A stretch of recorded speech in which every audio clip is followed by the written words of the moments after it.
आज मैं आपको एक अनोखी रहस्यमय कहानी सुनाऊंगा। अगर आप चैनल पर नए हैं तो अभी सब्सक्राइब कर ले तथा कहानी पूरा देखें। अंत में एक अनोखा रहस्य छुपा है। धन्यवाद। तो सुनिए।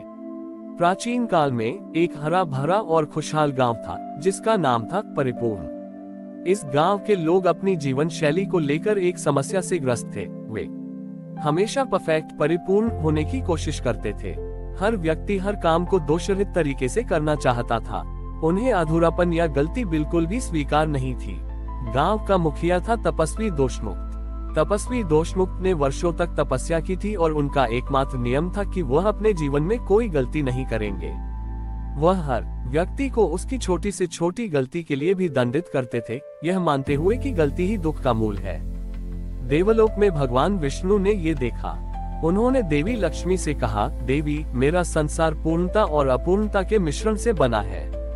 जब मनुष्य केवल पूर्णता की मांग करता है तो वह जीवन की स्वाभाविकता को नष्ट कर देता है। इन्हें ये दिखाना होगा कि अधूरापन ही जीवन का सबसे सुंदर सत्य है। श्री हरि विष्णु ने इस बार एक अत्यंत बूढ़े विनम्र चित्रकार का रूप धारण किया, जिसके चित्र हमेशा अधूरे रहते थे। चित्रकार का नाम था अपूर्ण। वह किसी भी चित्र को अंतिम रूप नहीं देता था, वह हमेशा उसमें एक छोटा सा खाली स्थान छोड़ देता था। चित्रकार अपूर्ण गांव में आया और उसने एक सुंदर झील का चित्र बनाना शुरू किया। तपस्वी दोषमुक्त ने उसे देखकर तिरस्कार किया। चित्रकार, तुम इतने अनुभवी हो, फिर भी तुम्हारा चित्र अधूरा क्यों है? वह झील तो पूरी है, फिर तुमने किनारे पर इतना खाली स्थान क्यों छोड़ा? चित्रकार अपूर्ण ने अपनी तुलिका ब्रश उठाए और कहा, महाराज, यदि मैं इस चित्र को पूर्ण कर दूं, तो ये केवल एक स्थिर मृत छवि बन जाएगा। मैंने ये खाली स्थान इसलिए छोड़ा है ताकि देखने वाला स्वयं अपनी कल्पना से इस चित्र को पूर्ण करे। तपस्वी दोषमुक्त ने कहा, यह मूर्खता है। पूर्णता ही सुंदरता है। गलती या अपूर्णता केवल दुख लाती है। चित्रकार अपूर्ण ने तपस्वी दोषमुक्त को चुनौती दी। उसने कहा, मैं तुम्हें एक परीक्षा देता हूँ। तुम अपने जीवन का सबसे मूल्यवान लक्ष्य लिखो जिसे तुमने अब तक हासिल नहीं किया है।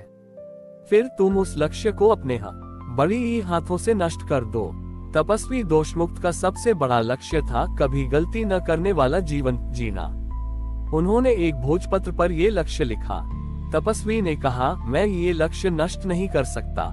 यह मेरी जीवन भर की तपस्या है। उद्धरण चिन्ह। चित्रकार अपूर्ण ने कहा, महाराज, जब तक आप अपने जीवन की सबसे बड़ी मांग को स्वीकार नहीं करेंगे कि वह अधूरी रह सकती है, तब तक आप शांति नहीं पा सकते। तपस्वी दोषमुक्त ने हिम्मत करके भोजपत्र को फाड़ दिया। उन्हें तुरंत एक गहरा अपराध बोध हुआ, क्योंकि उन्होंने जीवन में पहली बार जानबूझकर एक नियम तोड़ा था। तभी चित्रकार अपूर्ण ने तपस्वी के बिखरे हुए भोजपत्र के टुकड़ों को उठाया और उनसे एक अत्यंत सुंदर कोलाज बना दिया, जिसमें हर टूटा हुआ टुकड़ा दूसरे से जुड़ा हुआ था और बीच में एक नया आकर्षक खाली स्थान था। चित्रकार अपूर्ण ने कहा, महाराज, आपने अपने लक्ष्य को नष्ट नहीं किया, आपने उसे मुक्त किया। आपका जीवन ये टूटा हुआ कोलाज है। हर गलती, हर असफलता, हर अधूरापन, ये सब मिलकर आपके जीवन को अद्वितीय बनाते हैं। यदि आप केवल पूर्णता की मांग करेंगे तो आप जीवन की इस अनूठी सुंदरता को कभी नहीं देख पाएंगे। तभी चित्रकार अपूर्ण का वृद्ध रूप दिव्य तेज से भर गया। भगवान विष्णु ने कहा, दोषमुक्त, मैंने ये संसार प्रेम से बनाया है, पूर्णता से नहीं। मैंने तुम्हें ये दिखाने आया था कि सबसे बड़ी शांति अपूर्णता को स्वीकार करने में है। जो व्यक्ति अपनी गलतियों, अपनी सीमाओं और अपने अधूरेपन को प्रेम से स्वीकार करता है, वही मेरे निकट आता है, क्योंकि वह जीवन को उसके सच्चे मानवीय रूप में स्वीकार करता है।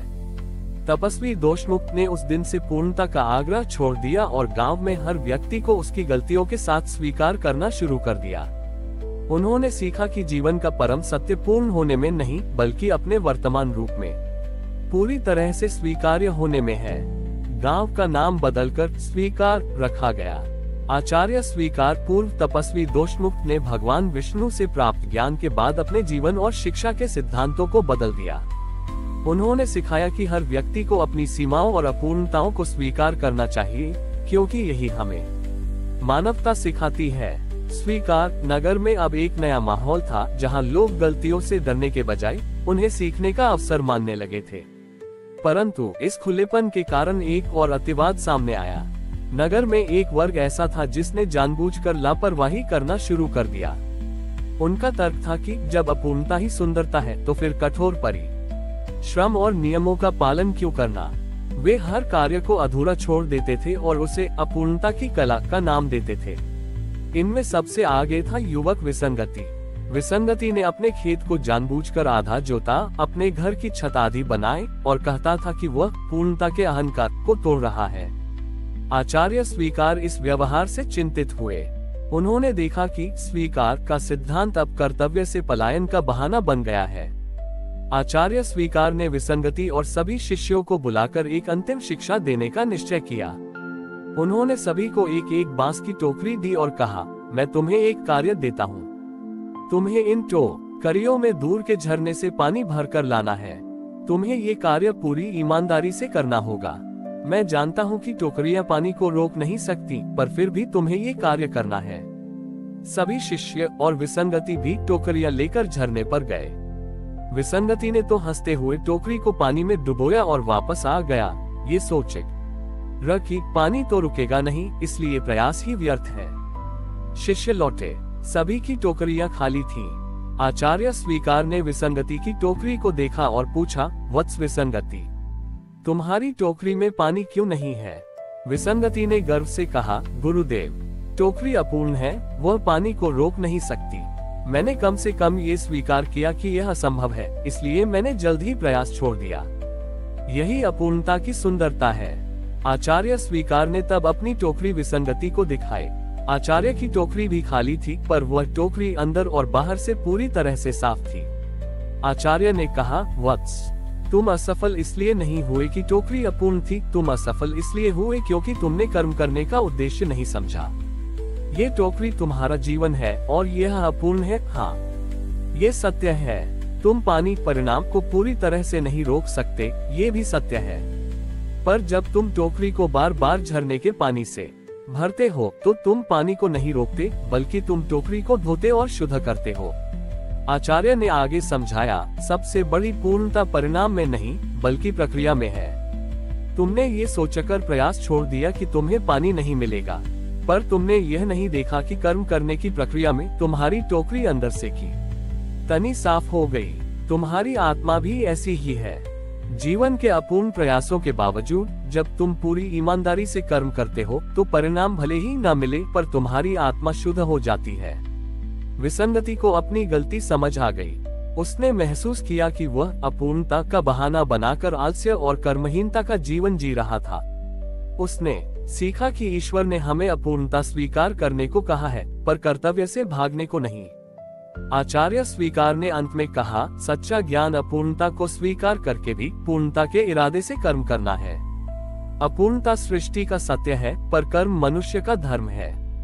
इन दोनों का समन्वय ही समर्पण कहलाता है।